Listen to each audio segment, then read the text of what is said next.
Please stand. Creator and sustainer of all that is, all is or will ever be, accept our thanks for this day and all its blessings. We ask that you guide and direct our city, our mayor, and this council. Grant them each the power to feel our responsibility and civic duty to our community. Bless our fellowship tonight, and bless our mayor as he delivers his State of the City address. Keep love at the forefront of our minds tonight, and the guiding light for all we set out to accomplish and celebrate.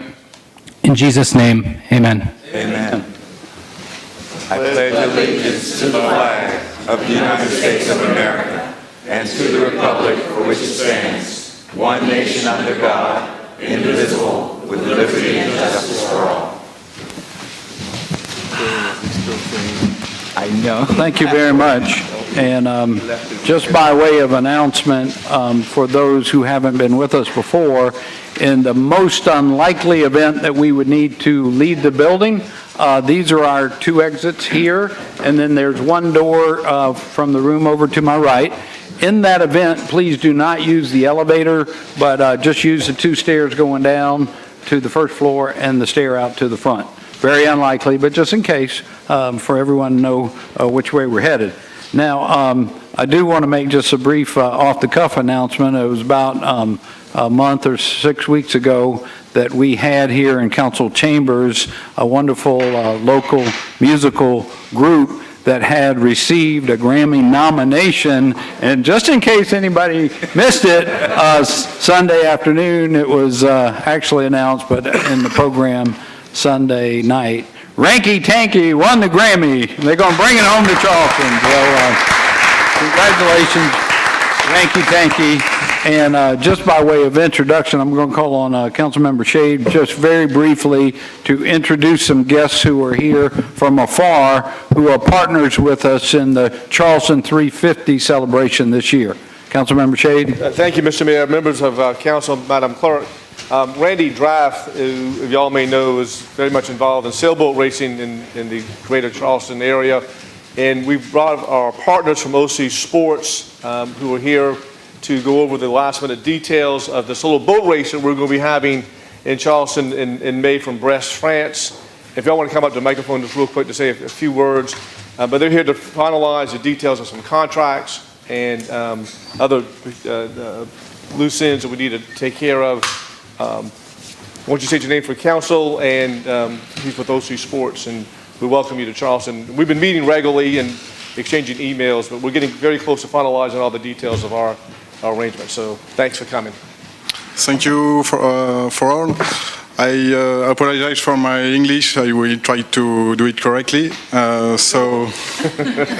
So from all OC Sport team, we want to thank all the City Council. We are reaching an agreement to welcome the race in Charleston, so it's a big step organizing the event. The event will take place from the 1st of May in Brest, France, west part of France, and we are expecting the first boats in Charleston between the 18th and 20th of May.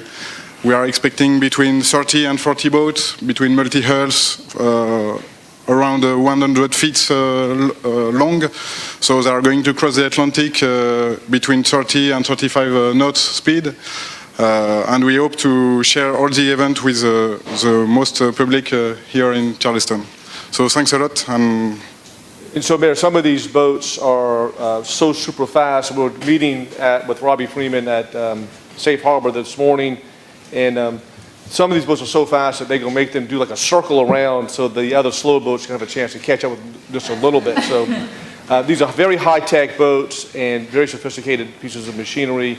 It's very exciting that they're part of our 350 celebration, and we'll welcome that. And part of the coincidence that we're having with the College of Charleston, which is called a CLAW conference, that's an international conference dealing with seaports and their contribution to the American economy. So you'll be getting more details, but they're coming in conjunction with that CLAW conference and with the beginning of Spoleto. So thank you all for y'all's cooperation.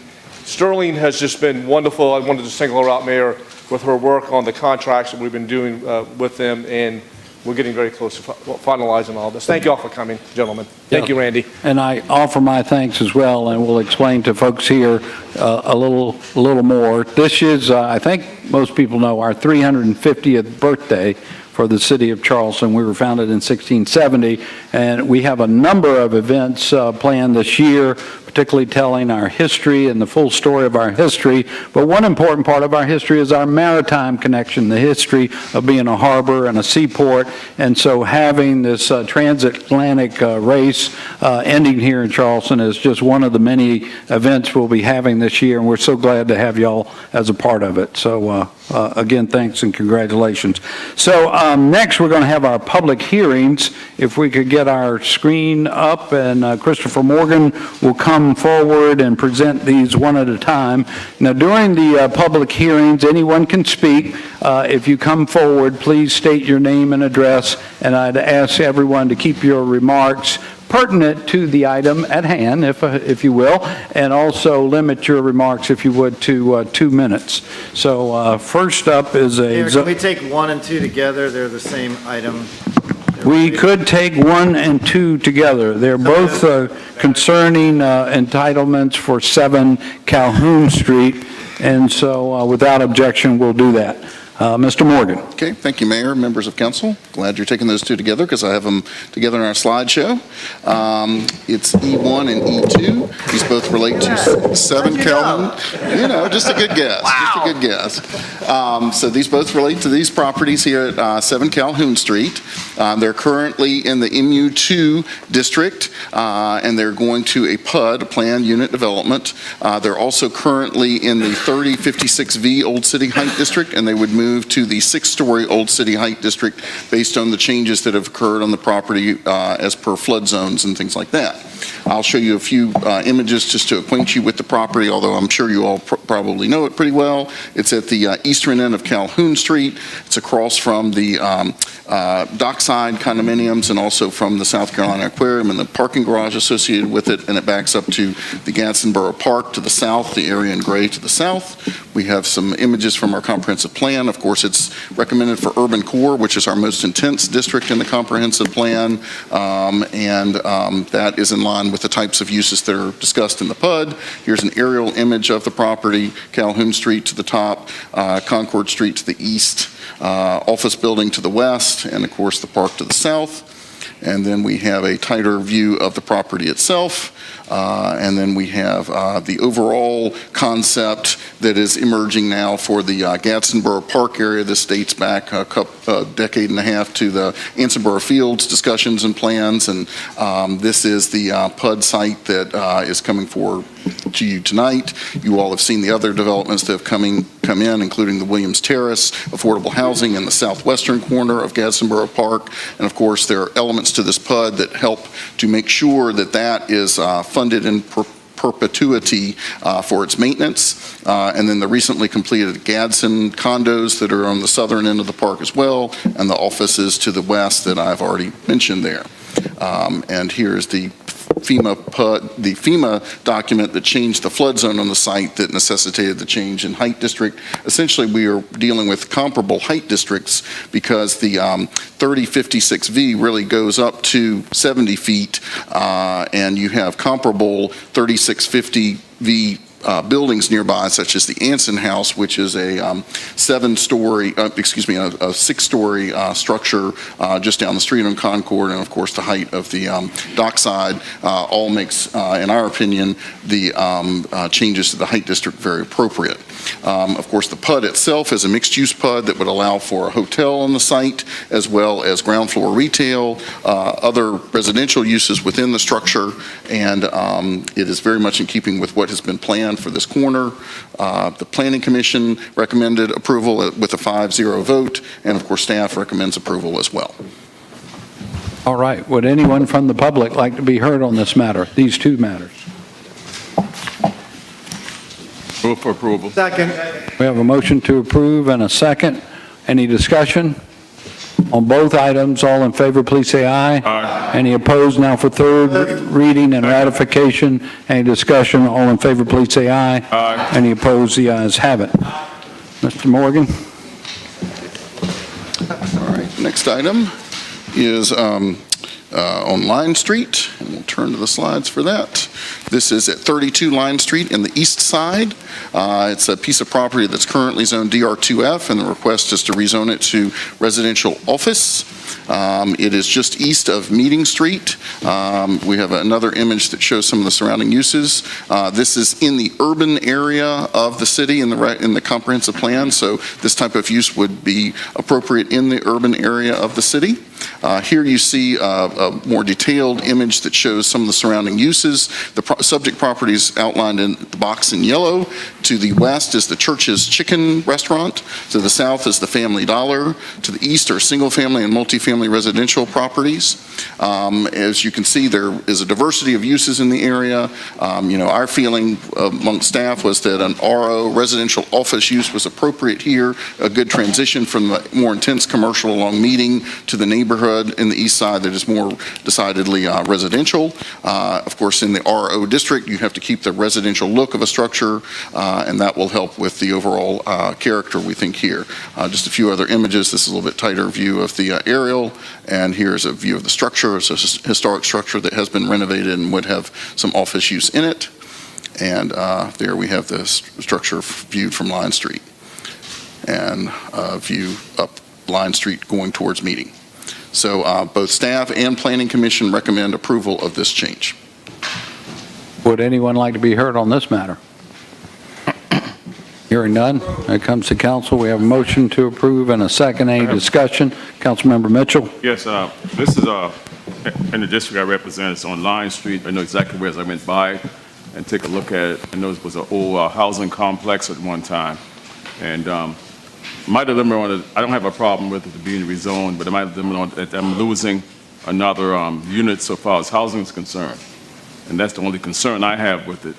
And I have to apologize to the individual, the owner. I know he called me, and I was going to call him back, and I misplaced his number because I wanted to make sure that he informed the community and the community neighborhood association what's the plan for that particular housing complex, since we're losing those units there as housing. And, we're losing too many units, but the area is changing, a lot in that, on the east side in that area on Line Street. And this might help a little with the problem that we're having in that particular area near Nassau and Line, where we had, a tragedy there. So I would still ask him to go and get in touch with the neighborhood association, if he haven't, to inform them that this change is going to take place, so they can be aware of it, so the community would be aware of it, and what's happening in that particular area. So even if we vote on it tonight and give it that first reading, I want to ask him to get in touch with the neighborhood association before it comes back for the second and third reading. Is the owner here by chance? Don't see him. Okay. And Mr. Mitchell, I will say that both at the Planning Commission meeting in December and then tonight, we have not had any folks come out and have concerns with it. And of course, the property was posted with a sign, and the neighborhood leaders got a copy of the agenda too. The only problem I have with that, they might not come out to you, but then when I go over there, I get beat up. That's my problem, my dilemma. So I want to make sure that they understand exactly what's happening, because if you know on the east side, we have a lot of problems going on as it is, and a lot of challenges. So I don't want to have no problem coming to me, back to me again. So information is the key now to make sure that people understand what's happening. We got to make sure we have these information out to the community. So if you can contact the owner, and he can recontact me if you want to, and I can give him the name of the neighborhood association president, the telephone number, so that he can call her to get on the agenda and explain to them exactly what's happening with that particular housing complex. Okay. Any other? Councilmember Waring? I just have a question for my colleague. Do you want to defer the first reading until you have that contact, or what's your pleasure? Well, we can go ahead and give it a first reading, because right now I don't think it's, I don't know if it's occupied that much right now. I don't know. They have a few. I think there's a residence in it, A few residents in it, but then we had some problems in that area, so I would just give the first reading. But if it's not, if you have any problem with it, then I'll make my changes when you come back to the second and third reading. All right. Any other comments? All in favor, please say aye. Aye. Any opposed? The ayes have it. Mr. Morgan. And then we are moving on to West Ashley. And this next item is on Sycamore Avenue, 101 Sycamore Avenue at the corner of also Paula Drive. I think in previous times, there may have been a reference to this property as 101 Paula Drive. It's in the Magnolia neighborhood in West Ashley. It is a single-family residence that's currently zoned SR2, single-family residential. The request is to rezone to residential office as well, similar to the one on Line Street. We'll show you some images here. It's in the comprehensive plan as a suburban designation, which would not preclude RO zoning. It's inside the box there with the little star. It's right near our city park, and also the new office complex that's been developed at the corner. Here you see that there is a church across from the property, as well as a multifamily development, and across the street is a daycare. Across Paula Drive to the south is a daycare. So there is a kind of mixture of uses. It's not exclusively single family in this area. This is a closer image. It is a existing residential structure which would have to be maintained as part of the RO zoning requirements, that you keep the kind of residential character of the structure. They would just have the ability to use it as an office now with this rezoning. And here's another image of the structure and street views of the surrounding area. And staff and Planning Commission did recommend approval of the rezoning. Here you see the daycare center that's across the way as well. It now comes to you for your action. Would anyone like to be heard on this matter? Yes, sir, please come forward. Mayor Hickenberg, City Council members. Good evening. My name is David Nowman, and I'm the applicant. My wife, 101 Collingwood Avenue, which is just a short walk from this property. It's a dream of ours to own a commercial property in the neighborhood where we live and house my law practice. I'm a lawyer, and my practice focuses on representing clients in employment law cases. And as city council, or excuse me, city staff said, the rezoning is consistent with the uses on Sycamore Avenue, and there are several non-residential uses on Sycamore Avenue which you listed. Also, before we even made an offer on the property, we knew we'd have to ask for rezoning, so we went to the neighborhood, to the neighborhood president, and we told them what we wanted to do, and we asked if there was any opposition. We invited people to contact me with questions and support or opposition. I didn't receive anything in opposition. I did get 4 emails in support. And then the neighborhood president said there is concern. We're okay with it being a law office now, but if it's rezoned, what might happen down the line? And so we looked at that, and we determined if we ask for a residential office instead of a more permissive zoning, then it will always be a professional office.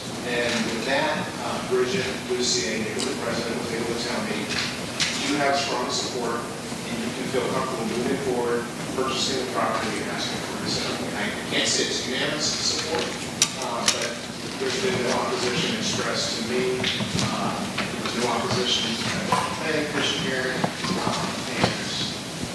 hopefully no opposition tonight. So this is a dream of ours. I'm happy to answer any questions, and we just ask for your support. Thank you, sir. Councilmember Shealy? Thank you, Mr. Mayor. This piece of property is close to my office, so I'm familiar with it. I drove by it yesterday. I guess the one concern that I'd have, or one question I have for you, that leaves one single-family home. In fact, it was on the map a minute ago, but it leaves one single-family home between you and the cemetery. Did you have direct discussions with that particular property owner? Yes, I did. I forgot to mention that. I just went and spoke with every adjoining neighbor, and every one of them, including the property that you're asking me about, expressed support. Okay, great. Thanks. All right. Councilmember Griffin, and then Shade, and Jackson. Yes, sir. I just want to kind of give kudos to Mr., is it Nauheim, for coming and giving us that background. That's really good. And this is an example of a citizen going above and beyond. Before he purchases a property, he goes around, meets with the neighborhood, talks to the neighborhood president, gets their support, and then comes to council. Usually it's the other way around. Usually it's come to council and then everything breaks loose. So I thank you, sir, for just being a great citizen of Charleston. Thank you. Councilmember Shade. And I just want to add on to that because he called me numerous times and kind of bothered me a little bit, but that's okay. He was very persistent. He came by and we chatted. So just for a point of reference, down the street from Sycamore is our schoolhouse where we have frequent meetings and that we've used for our revitalization commission. And I just want to echo David's persistence in doing what I suggested for him to do, reach out to the neighbors and reach out to the neighborhood association president. So I would recommend we approve this. David, thanks for coming in this afternoon. Appreciate your tireless efforts to get this taken care of. Councilmember Jackson. Thank you, Mr. Mayor. I happen to be at Planning Commission, not to hear about this item, Mr. Nauheim, but I am in support of approving this request.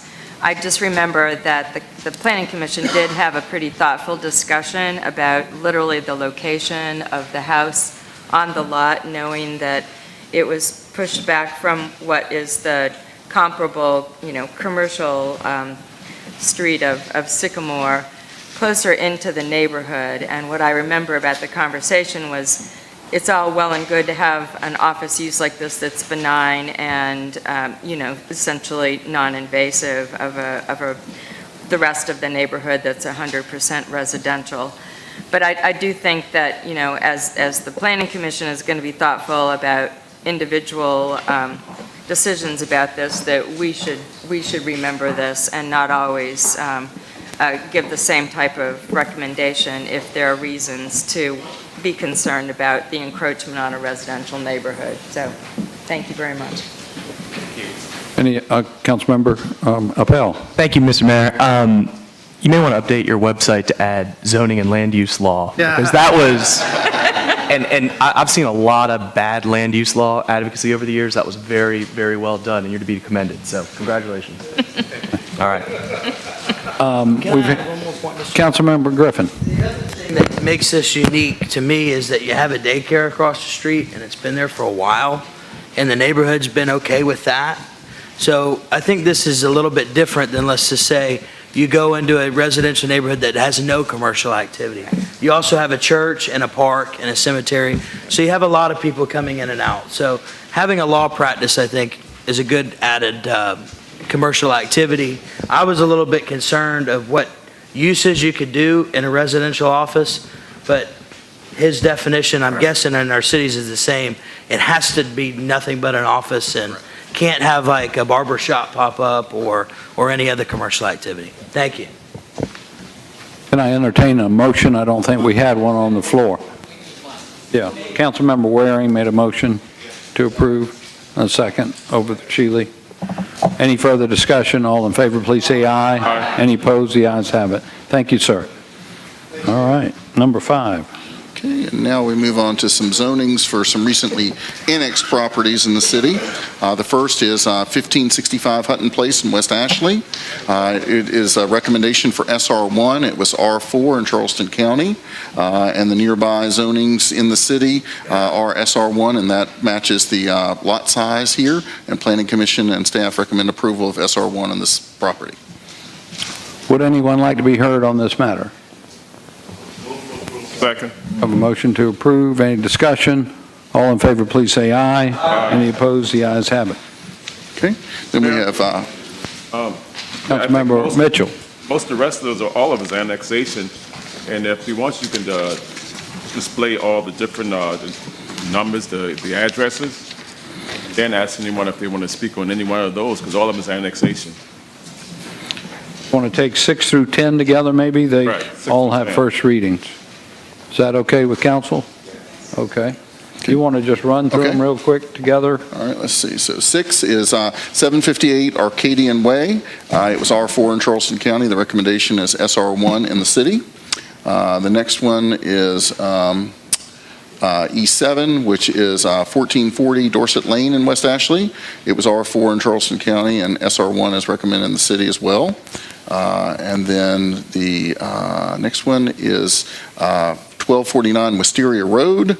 It was R4 in Charleston County. Now, this one is SR2, given the lot size and the prevailing zonings in the city nearby. They're a little bit smaller lots over here, and that was recommended for by Planning Commission as well. And then we move on to E9, which is 1701 Woodcrest Avenue. It was R4 in Charleston County. SR1 is recommended in the city, as is the surrounding area. And then we move on to the 10th one, which is 1623 Woodcrest, again, R4 in Charleston County, recommended for SR1 in the city. And those are those remaining items. All right. I'm going to call out the addresses one more time, just so it's clear if anybody's here to speak on any of these matters. We have 758 Arcadian Way, 1440 Dorset Lane, 1249 Wisteria Road, 1701 Woodcrest Avenue, and 1623 Woodcrest Avenue. Would anyone like to be heard on any of those matters? Seeing none, it comes to council. We have a motion to approve and a second. Any discussion? Councilmember Jackson and Griffin.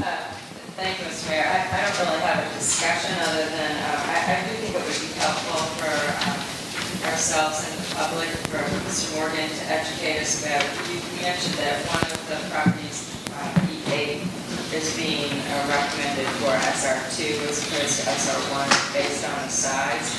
So could you just take a minute to tell us that distinction and Yes, ma'am. when you make that? So essentially, if the lot is smaller than the zoning category, like a SR1 lot is a 9,000 square foot minimum lot. SR2 requires a 6,000 square foot minimum lot.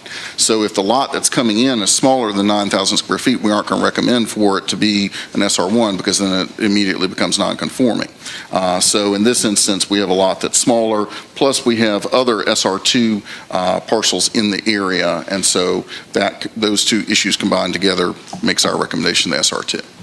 And so it would be our expectation then in giving it an SR2 that this lot would not be subdivided or eligible for subdivision. That's correct. That's correct. I think in just seeing the label SR2, sometimes we think, okay, well, that's going to be a multi-use lot because SR1 allows for subdivision, but this would And pretty SR2 much preclude it. SR2 does allow, just like SR1 does, but you have to have Based on 6,000 the square foot size, lots, but right. it still is a single-family category. Yes, Right. ma'am. Okay, thanks. Right. Councilmember Griffin. Yes, I was actually speaking with this applicant about moving into the city and explaining to her about Councilmember Shahead. And I informed her that he's actually got this really quirky thing that he can't ever sleep between the hours of 2 a.m. and 5 a.m. And so I said, if you have any questions about moving into the city, make sure you call him during those hours, and gave her his cell phone number. So. I just want council to take note that of the number of applications, 1, 2, 3, 4, 5, 6 are in my district. So I think people must like what I'm doing or don't like what I'm doing, either vote for or against me the next time around. So I think 3 or 4 of these properties are in the Pinecrest subdivision. And I was just having this discussion with our planning department about annexation. And Pinecrest is one of the oldest subdivisions in West Ashley. And the issues that we're having over there with traffic, cars going through there, speeding issues, and some other issues, is because it is pocketed with areas that are outside of the city limits. So I'm very pleased with the property owners coming into the city. It's going to make life a whole lot easier for the rest of the residents. One of the nice, my son and daughter-in-law just moved in this area when they just annexed into the city as well.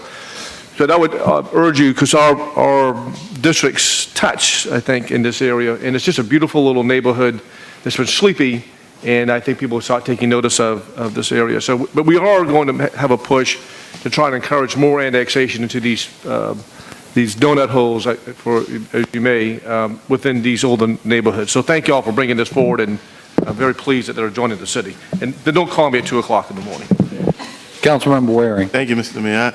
Certainly compliment with Councilman Shaheed on what he said, because he's spot on with that. I was just curious, did you show any one of these homeowners the comparison of how they would save money on taxes if they annex into the city of Charleston?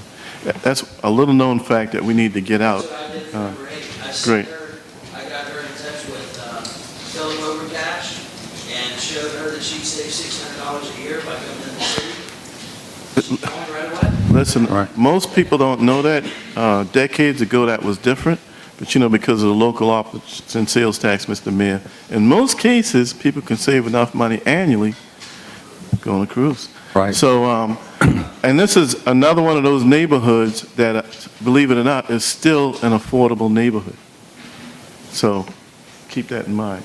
Thank you. So if I may plug annexation myself, in addition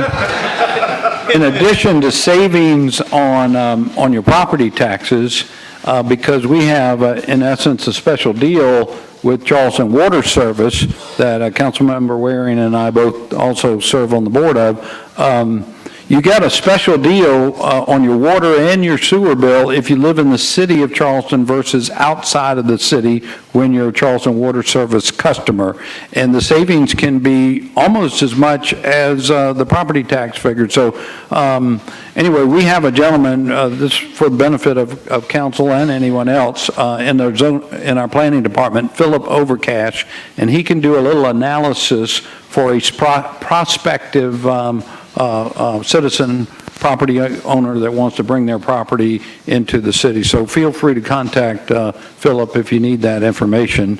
And we welcome that to occur at this point with these donut holes in certain areas of the city. It makes delivery of services more efficient and more reliable for the citizen as well, to know who to call, and plus they'll have the excellent representation here of a city council member when they come into the city. So anyway, good points all. Okay, did we vote on that? Okay. Any further discussion on all those items 6 through 10? Hearing none, all in favor, please say aye. Any opposed, the ayes have it. Next, number 11. Okay, and this item is on Fleming Road on James Island. If I can get this to advance. Here we go. 403 Fleming Road. It is an existing industrial property. It was zoned industrially in Charleston County. It is along Fleming Road where there are a number of industrial uses. It is true, though, that there are residential uses to the east side of Fleming Road, so it is a real mix in that area. We've got some images to show you. This is in our job center designation because of the existing zoning, the existing industrial in that area. So industrial zoning is appropriate for the recommendation. And here you see how there are a large number of operations going on there. The subject property is in the yellow box, so it has been industrial in the past and would continue to be industrial in the city. And we have some other images, I thought, here, but maybe we don't. Both staff and Planning Commission recommend for the light industrial zoning for this property. All right. Would anyone like to be heard on this matter? Seeing none, it comes to council. We have a motion to approve. Any discussion? All in favor, please say aye. Aye. Any opposed now for third reading and ratification? All right, any discussion? All in favor, please say aye. Aye. Any opposed, the ayes have it. Number 12. Okay. Mr. Lindsay is going to present this item.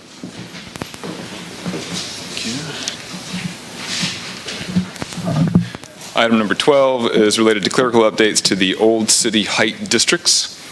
And these correct scrivener's errors and clarify language throughout the districts. It does three primary things. First of all, correcting scrivener's errors in the ordinance that were adopted almost 2 years ago, clarifies languages and key provisions such as the definition of the half story and definition of vertical additions. And the third thing is that it clarifies the language and removes barriers for the elevation of historic homes due to FEMA requirements and flooding. The Planning Commission recommends approval. They had two very minor edits, noting a single clerical language deletion, as well as deleting language that commingled parking requirements with the flood elevation component. Those are minor additions, and it comes to you with a recommendation for approval. All right. Would anyone like to be heard on this matter? Yes, sir. Please come forward.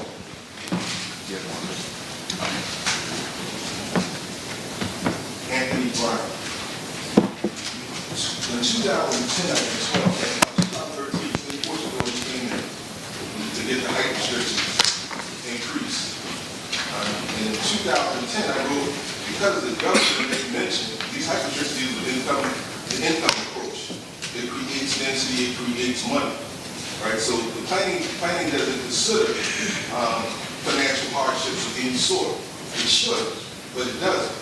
So in March 2010, this is about 8 years ago, I did a federal public comment to the Security Exchange Commission performance planning comment, March 10, 2010, which basically I was told my emails were looked into. So this is for the record in terms of the effects of these zoning ordinances around the country, and in terms of the impacts that it may even have on the 2020 census, and in terms of majority seats, and that this is pretty serious. EPA, DHEC, these agencies did not consider at all Title VI complaints, titles of comments to the federal government at all. They're working together with you to actually create these loopholes in the federal final rules by the federal government. This is the EPA here. So this is what I'm working on. So again, these densities have led to the dilution of the black vote, period. The real question is, did the 1964 Civil Rights Act lead to race-neutral policies around the country? I submit for the record that didn't happen. Thank you very much. Would anyone else like to be heard on this matter? Yes, sir.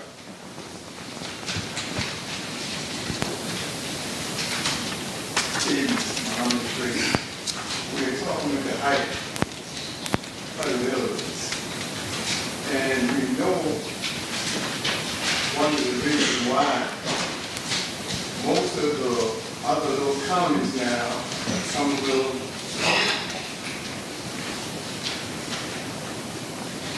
James Island, Mount Pleasant, most of these little suburbs now want to claim their own. And people came in this chamber and said that they didn't want to be annexed into the building, into the city, excuse me.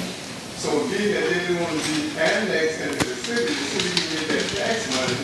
So they started buying these tall buildings that come up. And almost like running a small man out of the neighborhood. You put a building down on the land that you said is contaminated, where people are living in for 50-some odd years. Now the land is not contaminated anymore. It's all right to put a building there. But we knew this was going to happen. It's on record that we said it was going to happen. We are making Charleston like little New York. And again, I do not want to be annexed into the city. And the city won't be able to get that money, that tax money. So when they got to put these hotels on top of hotels on top of hotels. When they first started putting hotels in the city, I agreed. Because you put one, I think, on Society Street, there's a big argument in there. And we wanted to be no creative jobs. But what they're doing now, they are squeezing the low person out. That's what they're doing with these buildings over time. Thank you, sir. Would anyone else like to be heard on this matter? Hearing none, it comes to council. Have a motion for approval, number 12, for second reading. Any discussion? All in favor, please say aye. Aye. Any opposed? The ayes have it. Now for third reading and ratification. Any discussion? All in favor, please say aye. Aye. The ayes have it. Thank you very much. That's the end of our public hearings for this evening. Next will be our approval of City Council minutes from December 17th and 19th. We have a motion to approve? Did I hear? Okay. Any additions, deletions, comments? All in favor, please say aye. Aye. Any opposed? The ayes have it. And next is our citizens' participation period. We welcome you all to come forward and share comments on any subject now. And we ask you to, again, give your name and address for the record. And I think we got about 20 folks signed up. 17. Yep. So if I could ask you all to keep your comments to about 90 seconds, and we look forward to hearing from you. Madam Clerk will call out 4 or 5 names at a time to come forward. Anthony Bryant, Muhammad Idris, Janet Alderman, Charles Steiner, and Mark Knapp. That's 5. I really have just coming to it. In 2006, I made public comments to the Commission on Law Enforcement Agency Inc. In 2016, the Charleston County Sheriff, 17 in the city of Charleston. We made a request. Secret Service and the public handle a lot of jurisdictions. They made a serious public comment on the facility of young African American men and their problem in the state of South Carolina. And in terms of the prison pipeline from school to prison in this state, it was pretty much disingenuous to even have an educational bill that's in the House when the senator who's leading it deemed the hate crime bill to be questionable because of this assembly that they don't educate. That are on the 6 o'clock news every day. It's a causation, it's a history, and error to why those folks are there every day on your 6 o'clock news. Let the should be about the causation of problems, not about the symptom. So therefore, here's my public comment I made. Also, I wanted a copy of the Public Service and Safety Commission chairman denying me right to be heard at his meeting on the issue. You need a public comment and public safety in every meeting. It's very important regarding racial profiling and the audit that you have that deemed and show that you have biases within your system. So how can you have a hate crime bill if you got biases in your own system? So therefore, here is this, Mr. Tecklenburg, here's to you, my friend. Thank you, sir. Thank you, sir. Hopefully, you can find in your heart to develop some serious policies around specifically African American men and young brothers. Thank you. Thank you, sir.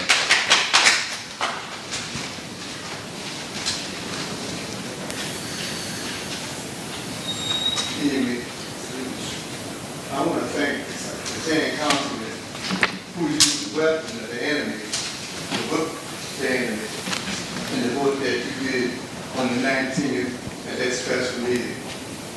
It was a marvelous thing. You need to be put in the Wall Street Journal, the New York Times, the Muslim Journal, and all the national newspapers. Because y'all did like David did. He took Goliath's sword and chopped off his head. It was 10 of y'all, you all, that voted against Mayor Tecklenburg seeking and what was the other one? I can't even remember. Oh yeah, Shahid.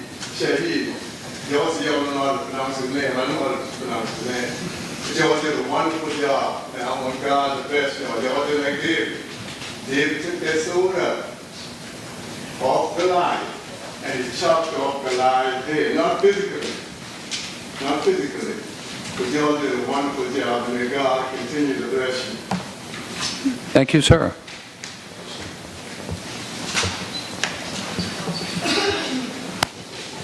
I'm next, right? I'm Janet Robinson Alterman, 160 Queen Street. I chair the City of Charleston Commission on Women, and I'd like to recognize some other commission members. Jennifer Brown, if you want to come forward.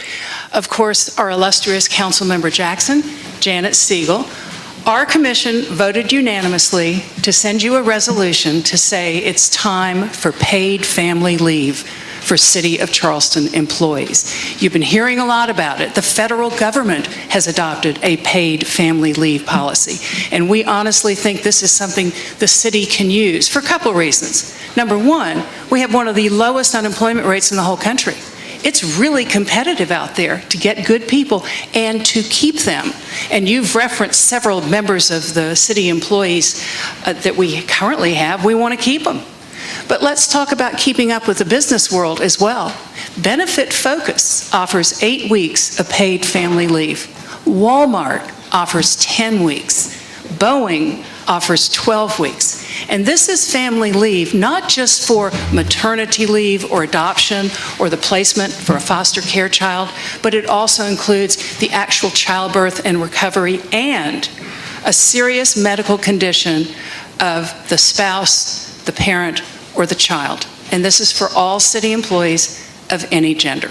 And we just recommend, if you would, to send it to the HR committee and let us work something out for the city of Charleston that'll make everybody happy. Thank you very much. Yes, ma'am. Mr. Steiner, welcome. Mr. Mayor, good evening. My name is Charles Steiner, 1521 Montclair Street.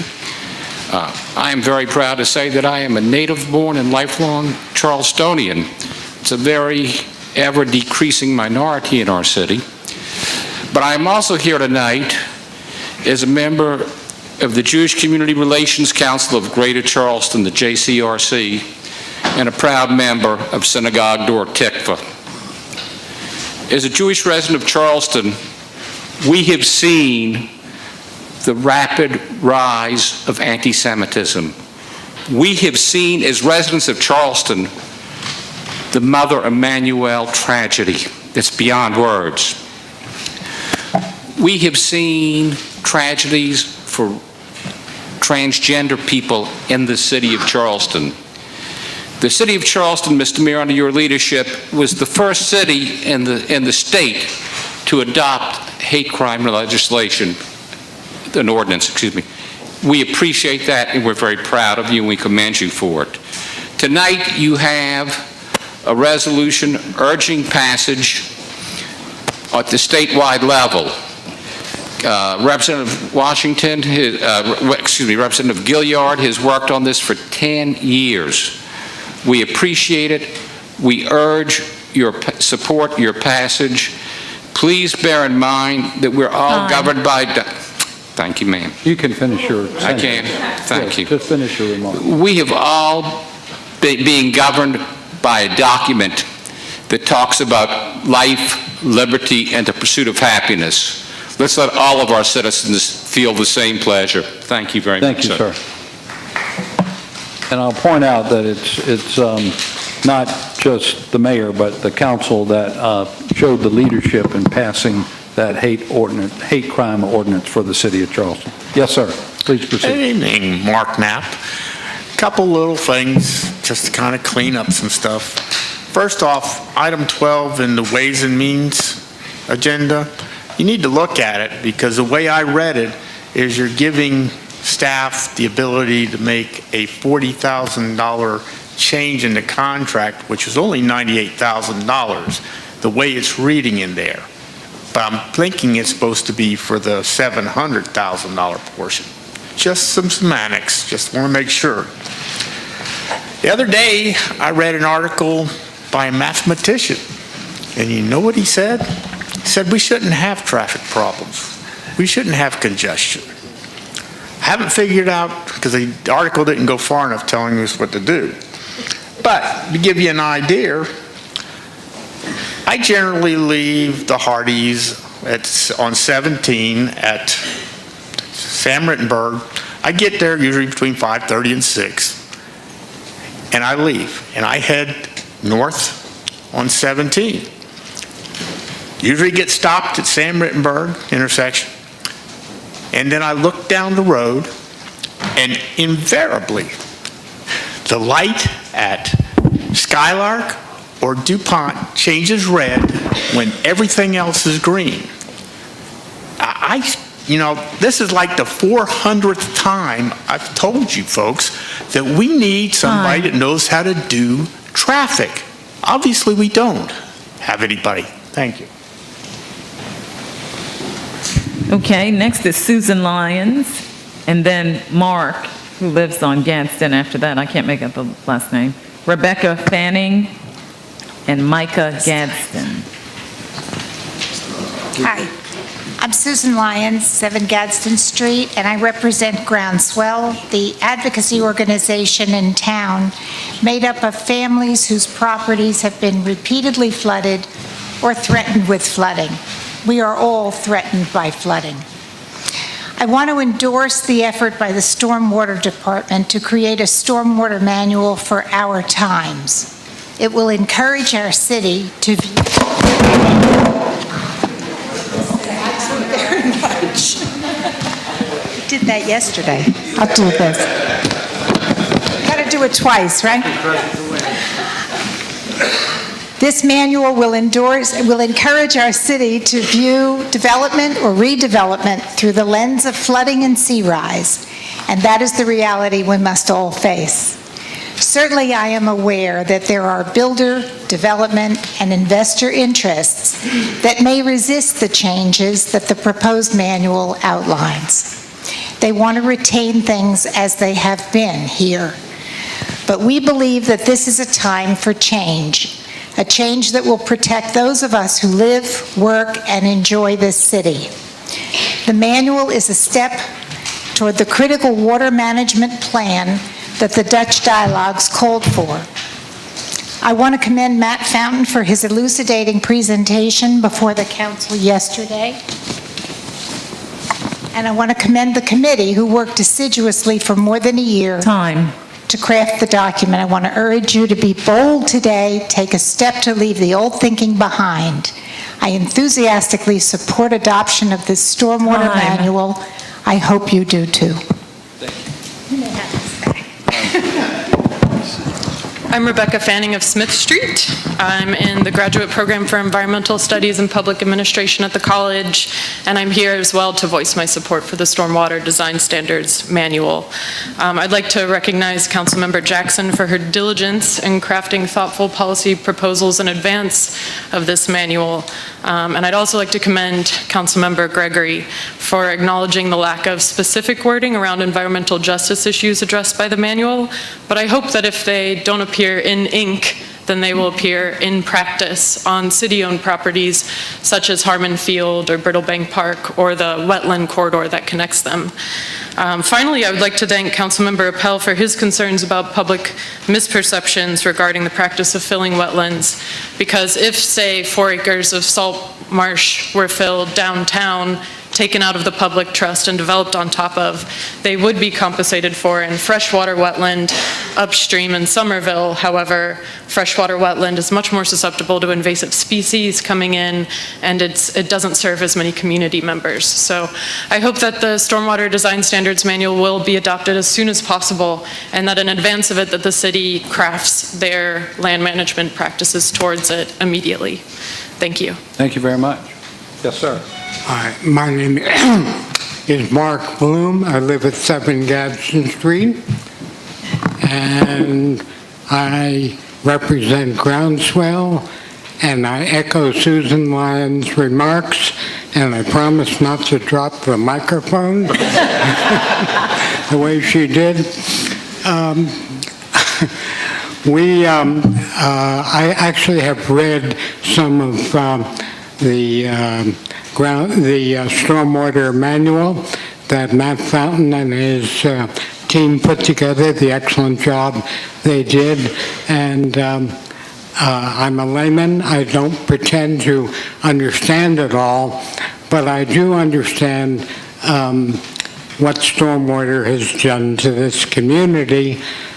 We've seen it in our front yard on Gadsden Street and in our backyard on Gadsden Street. So I hope that if there are objections to this, to what seems to me as a layman to be a thorough and careful document, that any objections are very carefully examined and critically examined.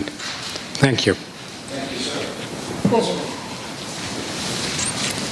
Good evening. I want to introduce myself to some and maybe not to all. My name is Mika Gadsden.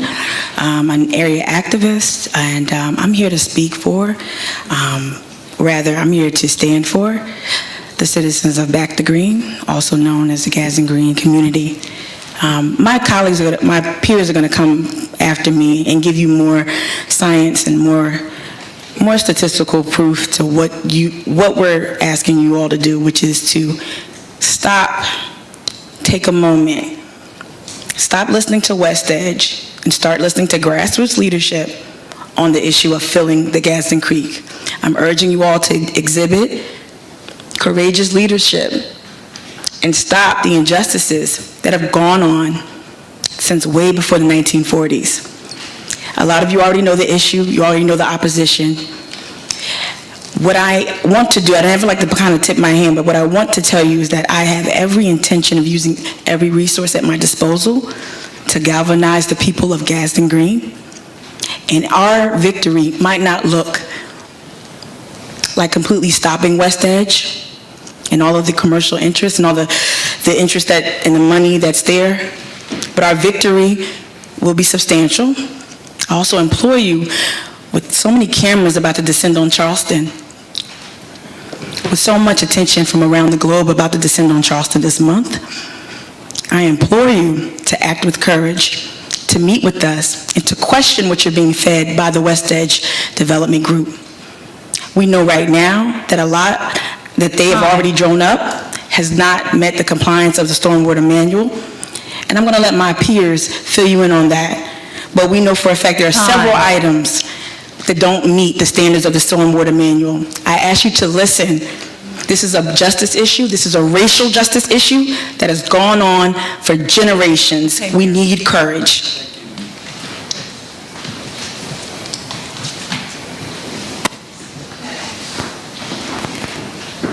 We have Cashin Drolet, Denise Sanger-Weinstein, Sully Sullivan, Blake, whatever. And then, is this Seb or Jeb? Is this Seb or Jeb? Seb. Okay. And then Christopher. Cashin Drolet, 2 Craven Avenue, representing Historic Charleston Foundation. The new Stormwater Manual before you tonight takes important recommendations from Dutch Dialogues Charleston and puts them into practice by providing special rules and practices for flood-prone areas, strengthening requirements for redevelopment, incentivizing green infrastructure, and providing a means to regulate fill and build. The updated manual is a critical component of the city's game plan to address flooding and climate change. Thank you to the mayor, his staff, members of council, and the Stormwater Task Force for their arduous work on the manual. HCF remains steadfast in its commitment to improving livability and protecting historic structures by addressing flooding and high water. We are committed to full implementation of the recommendations in the Dutch Dialogues, and we are energized by what the new manual could mean for the city and look forward to working with the city on additional zoning measures to prevent new development and fill from compounding flooding, particularly in residential neighborhoods. I'd like to additionally comment on last week's meeting of the Board of Zoning Appeals, where the BZA heard and debated 3 proposed hotel projects under the new Accommodations Overlay Ordinance adopted by Council last fall. We were very frustrated by the debate and seeming lack of understanding by the BZA members and staff on the intent and provisions of the revised ordinance. One proposed hotel project at 80 Mary Street was being wedged between 2 other large hotel projects, a scenario which the new ordinance was designed to prevent. While the hotel ultimately was not approved, several board members expressed the sentiment that they still didn't feel they had the tools to regulate or deny hotels. Well, we encourage you to continue working on the accommodations ordinance.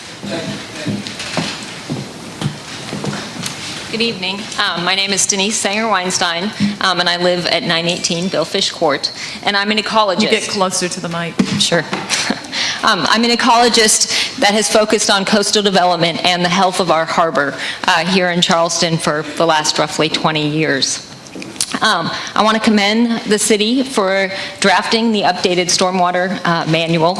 It's very important that we consider how water leaves the land and begins to enter into our estuaries. The focus on green infrastructure and mimicking nature are really critical to the health of our estuaries, our tidal creeks, our salt marshes, as well as our lifestyles. We really do rely upon these environments. And so I think it's really important that we do continue to think holistically and we continue to protect our environment. Thank you.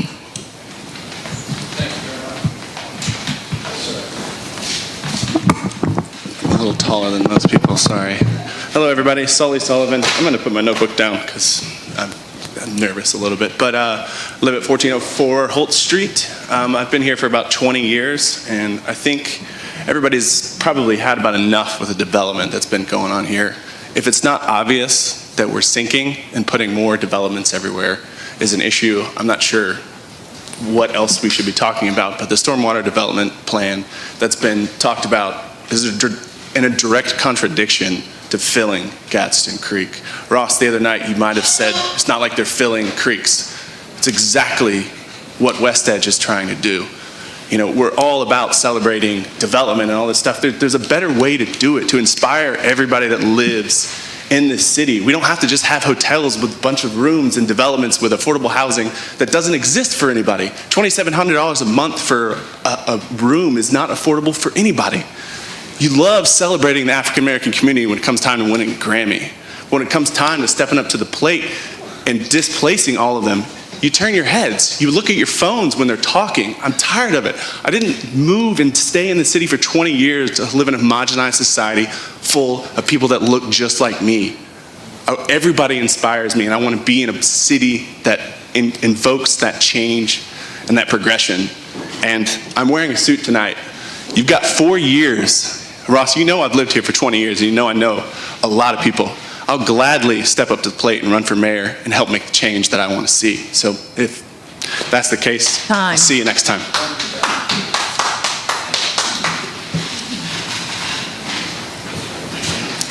Good evening, everyone. My name is Blake Suarez, and I'm not sure how many of you saw the Post and Courier article about 3 days ago, but it was regarding our carbon footprint, and like what everyone else is speaking about, I'm here to do that as well. The article covers a lot of things we've been missing, and it seems we're pretty behind a lot of other progressive cities, even though we're, up on a pedestal.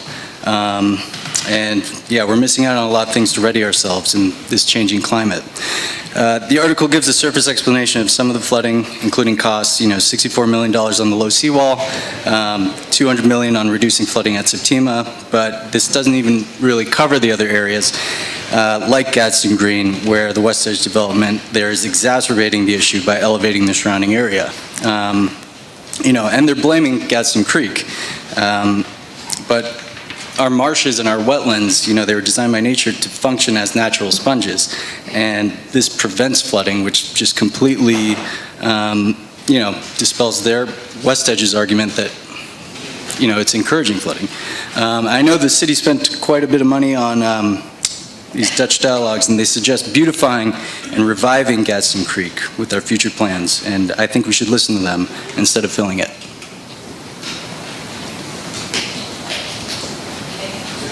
Seb, and then Christopher. Hi, I'm Seb Che. I live at 20 B Street. I'm an architectural researcher, activist with a background in sustainable development. I live in the West Side neighborhood of downtown, and I'm a friend of Gadsden Creek. Point the shirt towards the camera. Talking about the stormwater management guidelines later tonight, just wanted to say a few things from that plan that are not compatible at all with the proposed West Edge plan.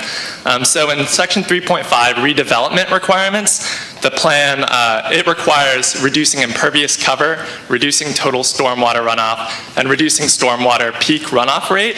And as proposed, the West Edge plan increases impervious cover, increases stormwater runoff volume, and increases stormwater peak runoff. So the city adopted the Dutch dialogues also 2 weeks ago, which also explicitly says not to fill Gadsden Creek. So this seems to be a very direct contradiction, and I would urge the new council people here, if you're not already familiar with the history of Gadsden Creek and Gadsden Green, to really look into it, because it's not only an issue of this kind of hypocrisy of these reports not being compatible with what's proposed, but it's also an issue of environmental justice. And we don't have a forum for that, really, of connecting the dots between racial justice and segregation and environmental policy, but we really need to talk about that. And this happens to be the only room where we can talk about that right now, and that's why we are here. Thanks. Thank you, sir.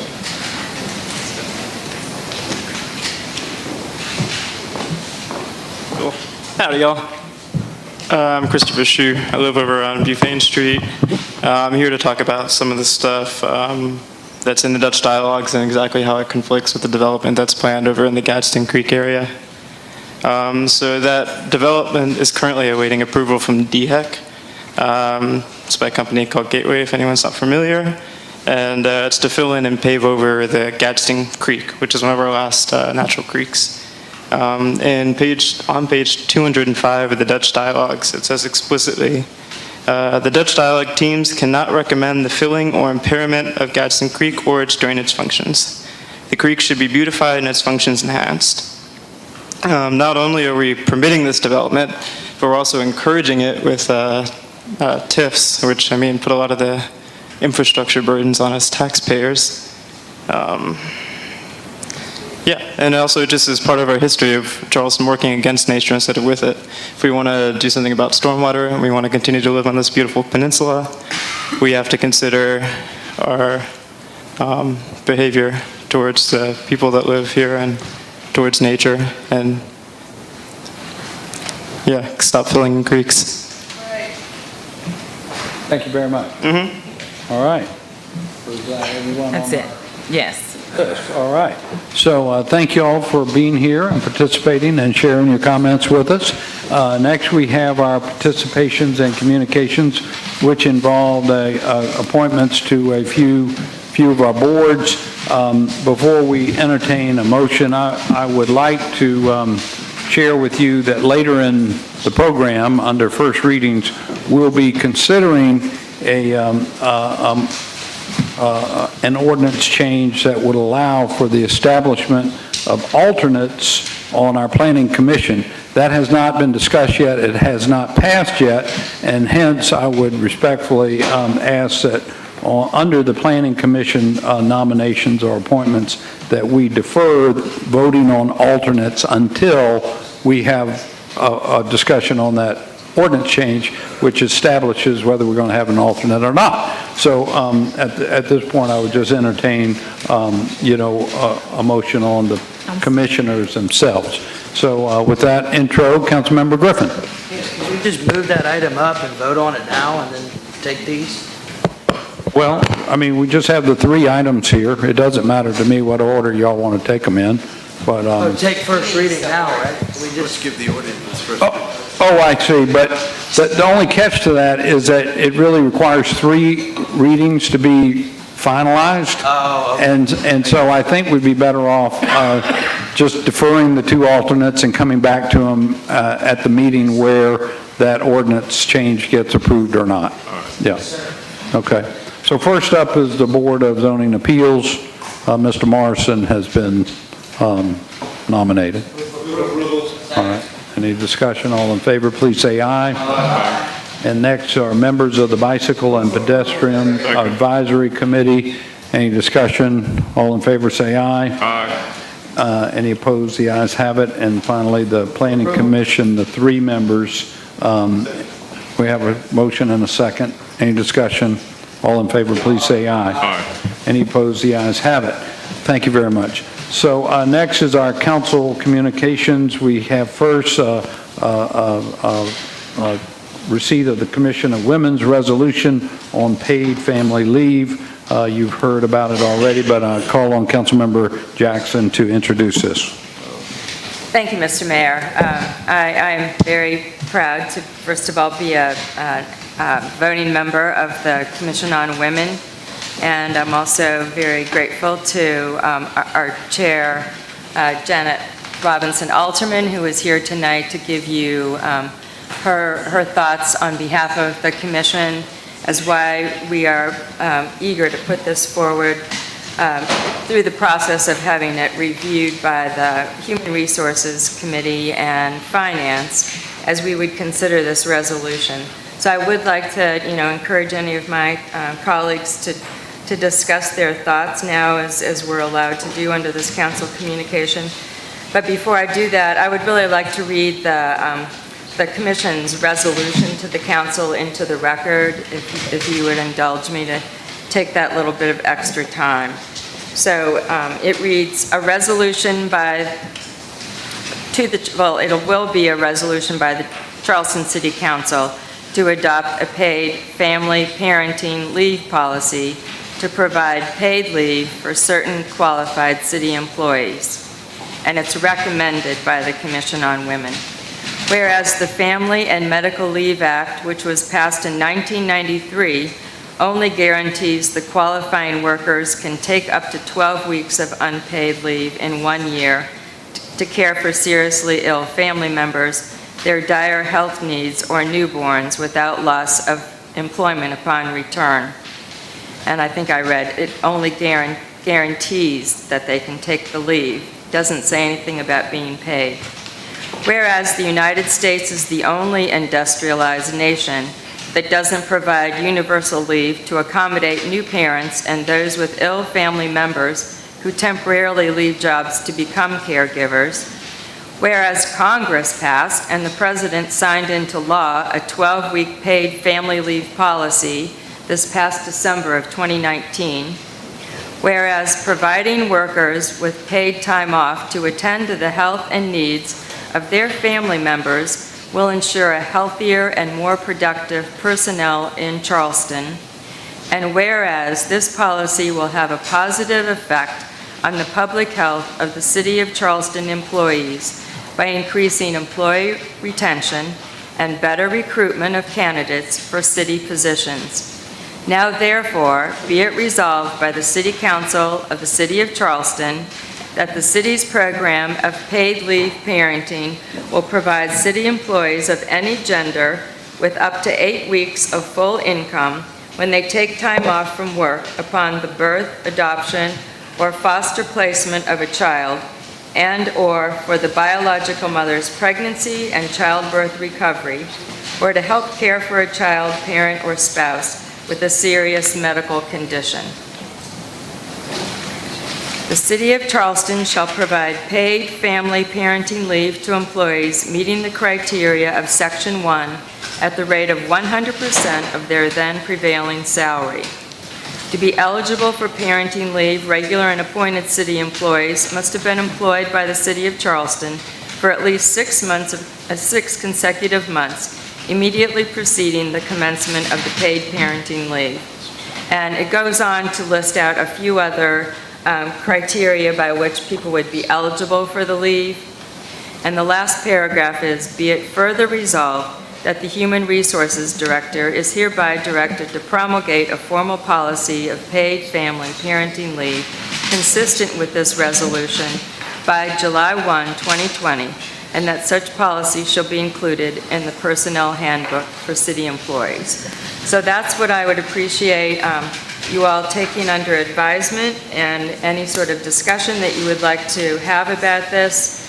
I just want to say that the Commission on Women has done a very thorough and responsible job, I would say, to look at other communities, other employees, other employers in our regions, and just match ourselves to where we are now and where we'd like to be as an employer for our city, and a role model, as we just heard when we get ready to talk about the hate crime, the first in the state to do things that we can be proud of into the future. So thank you very much for entertaining this conversation, and I'll turn it over to you, Mayor. Thank you. for leading. Councilmember Griffin, then Gregory, and then Brady. Mr. Mayor, I'd like to make a motion that we send this to the HR committee for approval. Got a motion and a second. Councilmember Gregory. Yeah. First, Mayor, I am a member of the HR committee, but I'd like to really commend Councilwoman Jackson for all that she's done with that commission. She seems to have breathed life and energy that I think that committee really, really needed. And as for the resolution, I was privy to a copy of it some time ago, so I have read it thoroughly. The only thing that I would suggest is that we mirror the federal policy. That instead of 8 weeks, when we start vetting, I think we should start vetting at 12 weeks. If it ends up at 8, okay, but I think we should start by reflecting the federal standards. Councilmember Brady. Thank you, Mr. Mayor. I also want to commend Councilwoman Jackson, my friend Jennifer Brown, also on the Commission for Women, and the rest of the members for all of their hard work. As the resolution noted, the United States is the only industrialized nation. There's a couple others, Suriname, Papua New Guinea, and some of the Pacific Islands don't have any type of paid family leave. And, kudos to the federal government for doing it for their employees. And I think it's incumbent on us acting as representatives for our people to let the city set the way become an employer of choice. And I look forward to deliberating on this on the HR committee. Right. Councilmember Shade. Thank you, Mr. Mayor. I think this is the 100th anniversary Of the 19th Amendment, granting women the right to vote. We'll be celebrating at the next meeting. Exactly right. And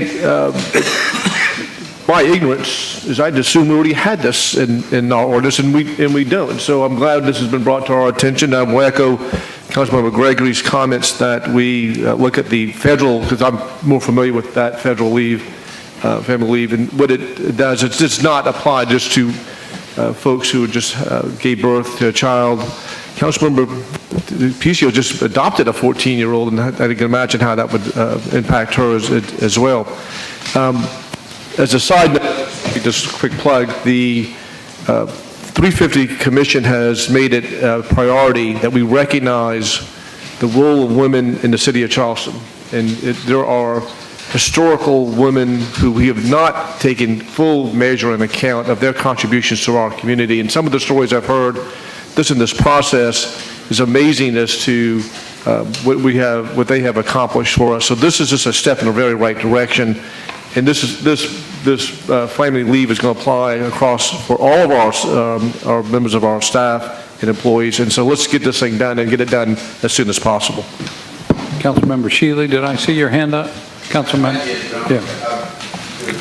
Councilmember Saccharin? I also would like to just commend everyone that was involved in getting this done, but the one question I have as a new council member is, in addition to HR, is it going to the Budget Committee to make sure that we can pay for this? Oh, yes. Well, let's just say that finance and the budget considerations will weigh in to the analysis that will occur and the discussion when it gets to the HR committee. I don't know that we'll have a separate budget committee meeting yet on this matter until the budget process rolls along. I just didn't know the later process, in this so year. Thank you. Yes, sir. Councilmember Waring and Del Chapo.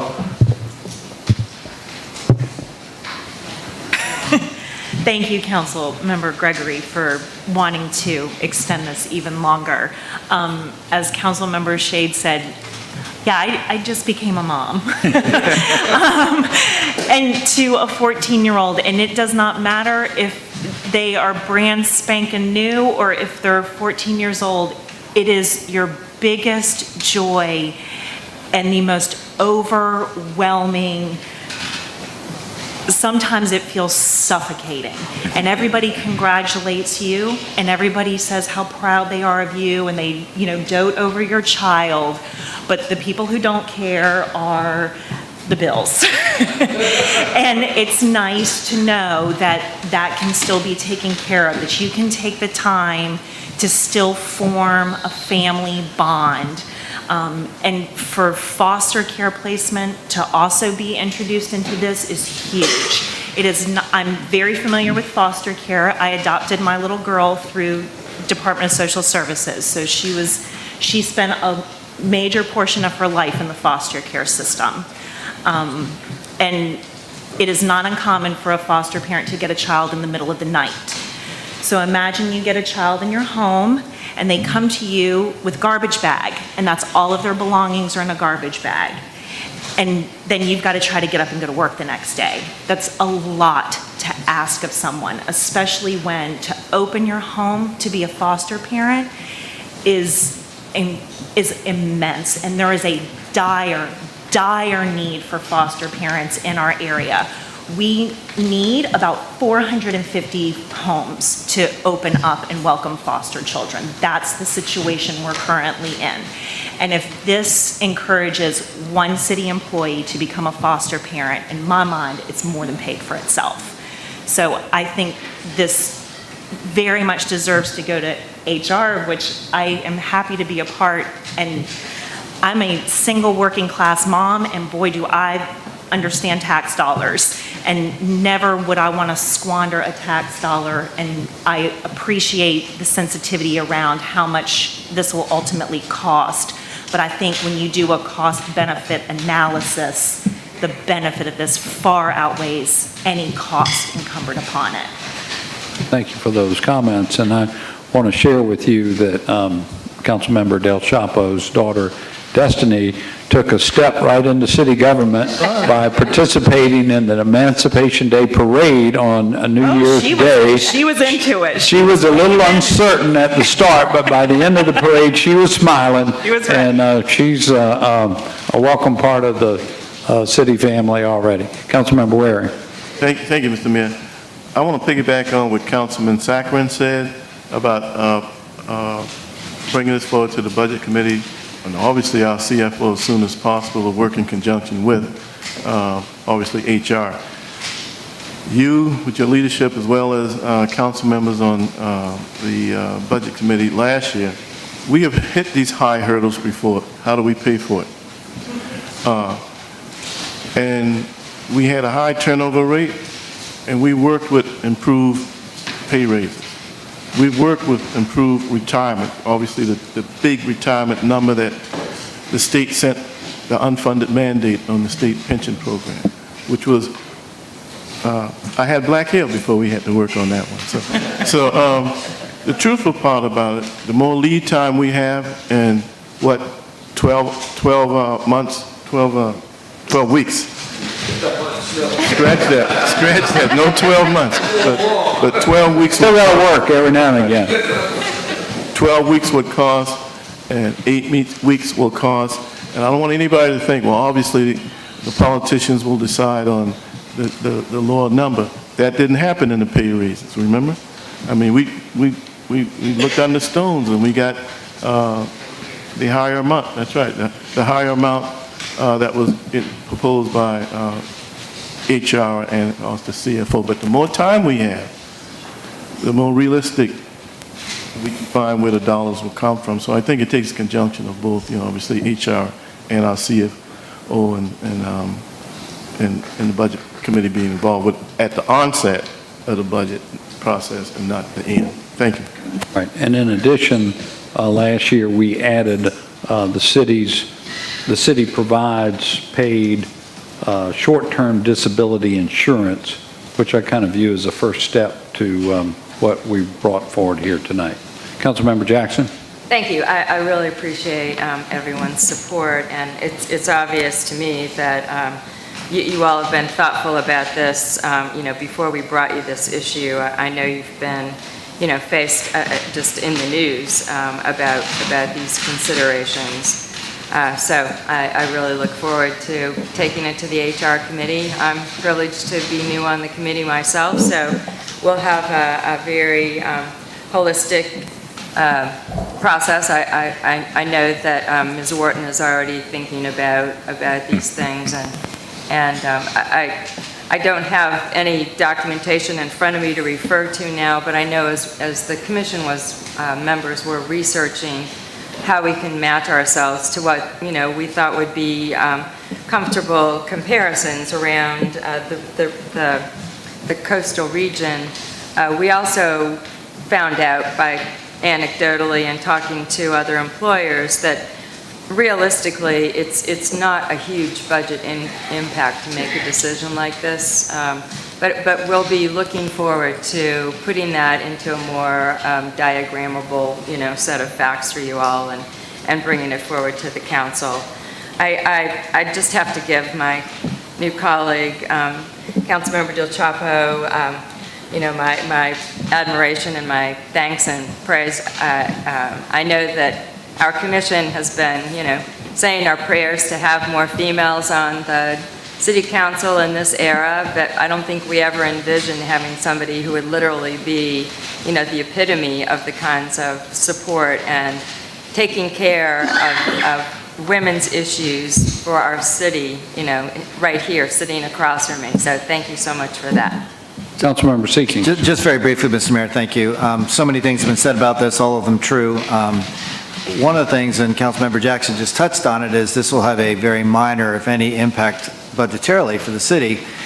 For those of you who just joined us on City Council, one of the things we have wrestled with for the last couple of years is we have a very high turnover rate in our employees in the city of Charleston. And anything that we can do to help retain in an era where there is low unemployment around us, but a high turnover rate, that tells you that we're missing some things. And if we can give people 8 or 12 weeks of paid leave to be with their young or recently new family, that will be just another tool that we've got to retain employees long-term.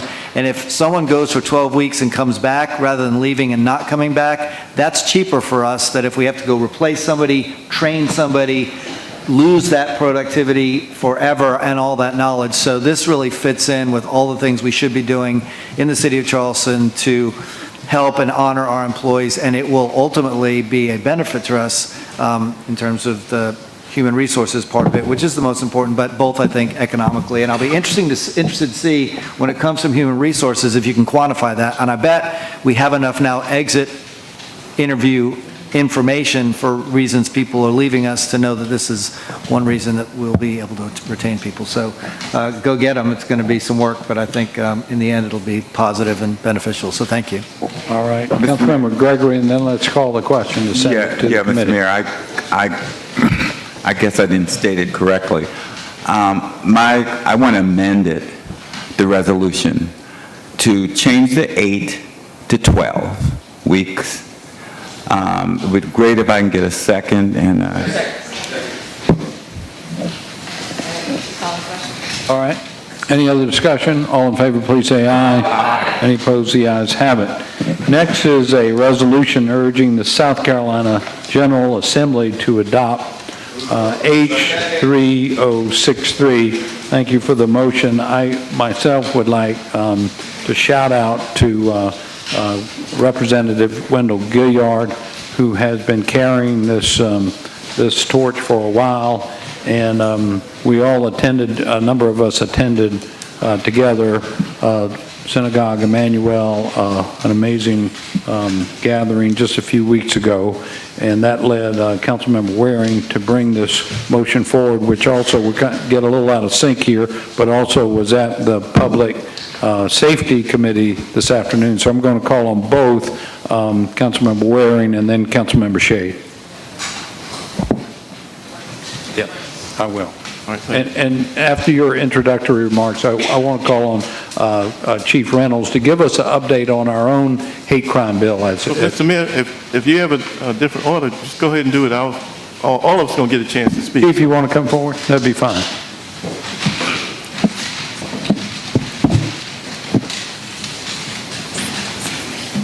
I've got some people who are going to join me, and I'll start talking as they're coming up. I want to thank, and I'll read some prepared comments, for allowing the opportunity for us to speak about the issue of hate crime in our community and to brief the public on strides that our partners, the city, and the police department have taken to combat hate in Charleston.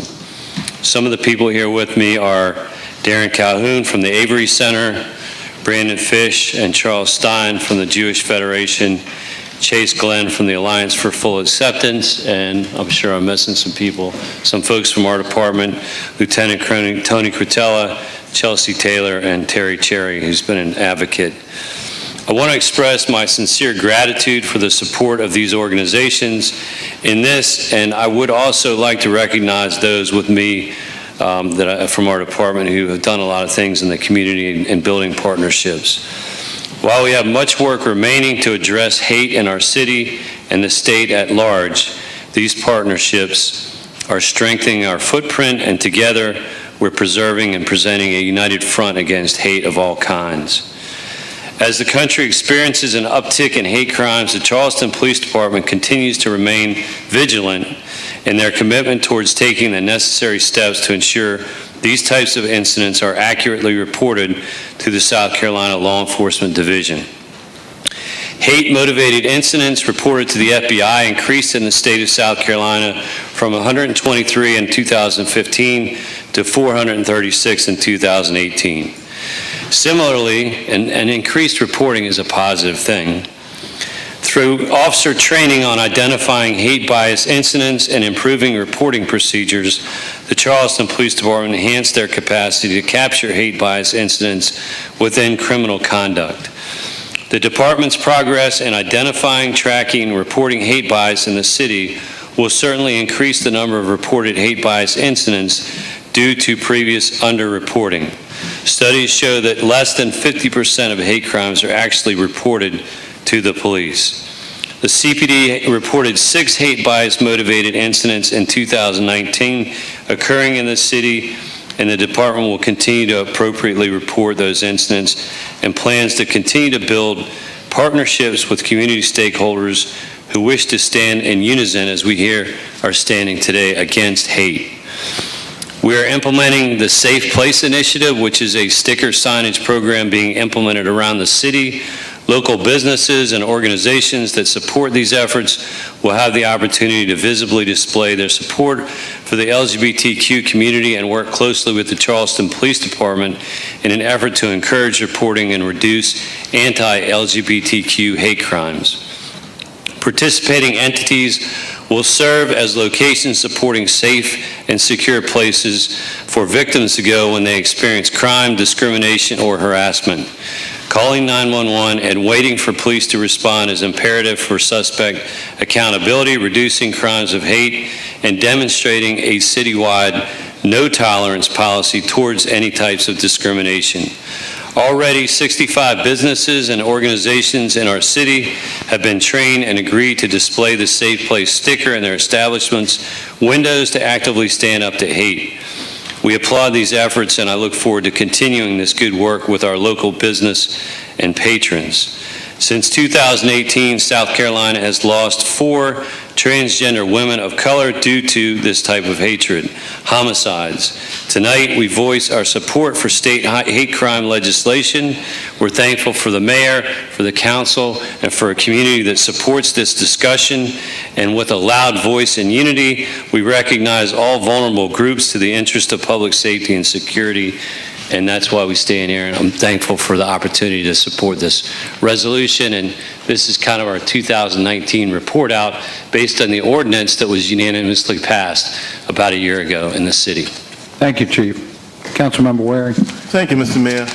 And I want to thank you, our chief, Synagogue Emmanuel, for having the rally against hate. Wonderful turnout, and all the organization with those from Synagogue Tikva. What you said, what Representative Wendell Gilliard said, I didn't realize he had been working on this 10 years. He needs help. He asked for our help as a community. You led, the chief led, the solicitor spoke, and one of the things she said, Solicitor Scarlett Wilson said that resonated was, some who say hate crime legislation isn't needed forget to point out that their message is sent with hate crime. When you burn a church and you leave a cross outside on fire, that's to send a message not only to the members of that church, but to the congregants in the community wide. When you defame a synagogue and you put a swastika on it, now I'm paraphrasing because Solicitor Wilson said this, but it resonated, and you leave a swastika on that, you want to send a message to others to be warned? I don't know.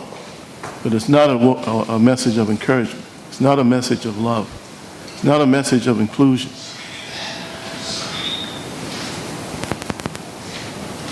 To have that rally pulled together without action, faith, without works, is empty. And that's scripture. So I thank you all for allowing this to be placed on the agenda on short notice. And I would hope that you would allow 2 people to speak on this. It's not on the agenda, but if you would allow Mrs. Well, first I'd go to Mrs. Eileen Torbo she's chairwoman of the Jewish Community Relations Council of Greater Charleston.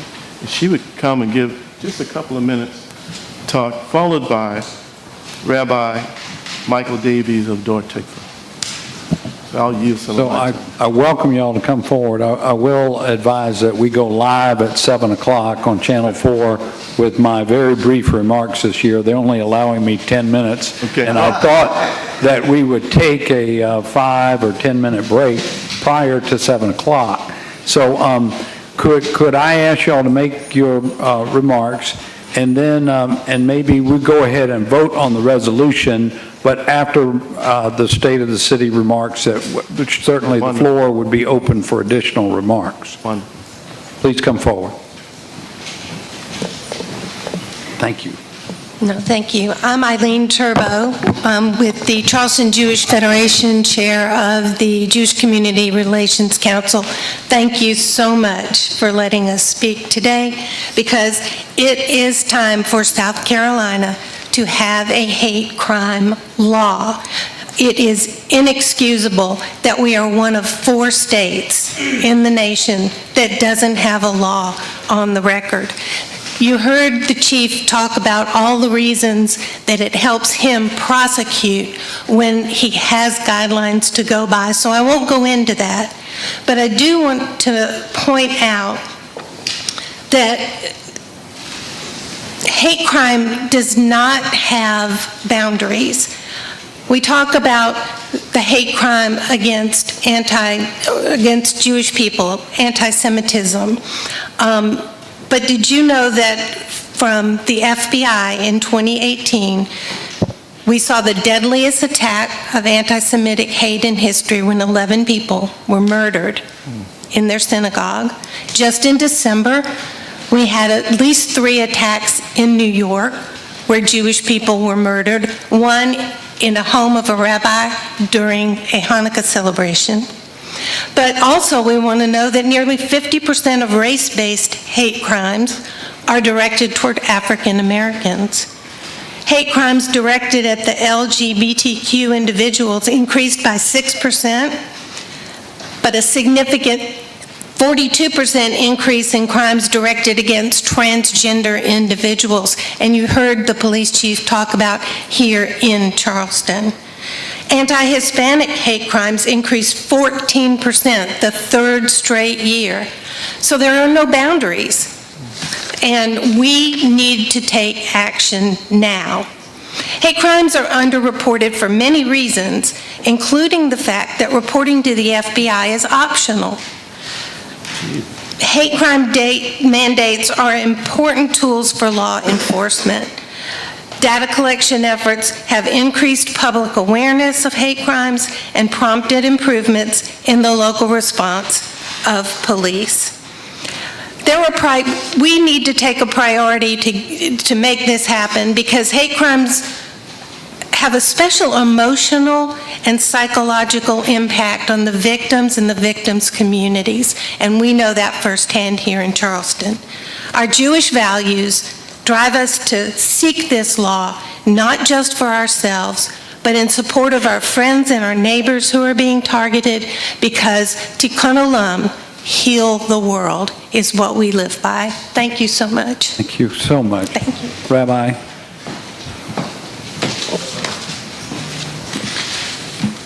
Thank you, Mayor and council members, for allowing us to speak this evening.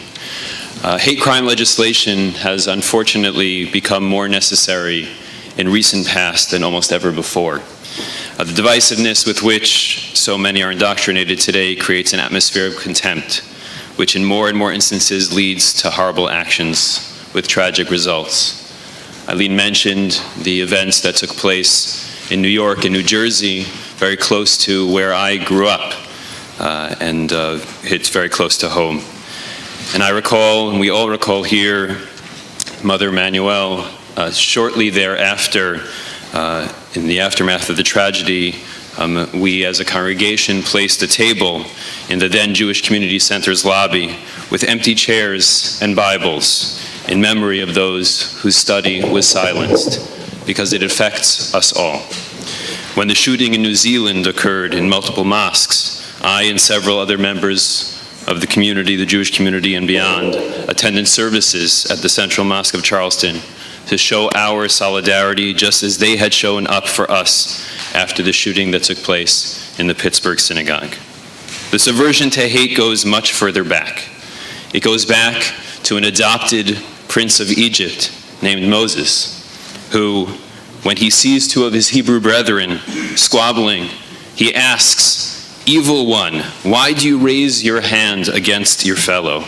Which teaches us that the mere act of raising a hand against another to strike is labeled as wicked. It goes back further to the haunting question that Cain asked God, "Am I my brother's keeper?" The answer, which has resounded through the centuries, is an emphatic yes. But it really goes back to the very beginning, wherein God creates all human beings, every single one of us, no matter color or creed, in the divine image. Earlier today, I had the privilege of representing Charleston in a program in our state capital, commemorating the 75th anniversary of the liberation of the Auschwitz concentration camp.